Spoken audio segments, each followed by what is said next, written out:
देखते ही देखते सारा इलाका सफेद हो गया।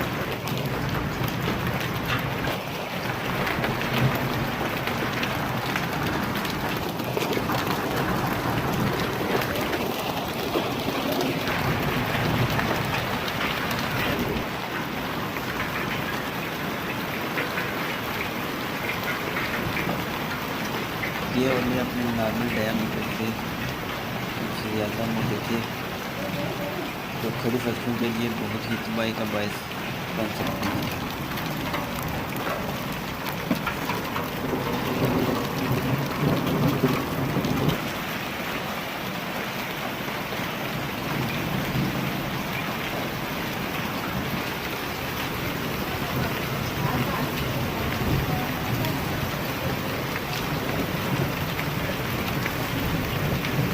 क्योंकि गंदम की फसल पककर तैयार हो चुकी है, तो इस वक्त ऐसे ओलों का पड़ना इस फसल के लिए बिल्कुल भी अच्छा नहीं है।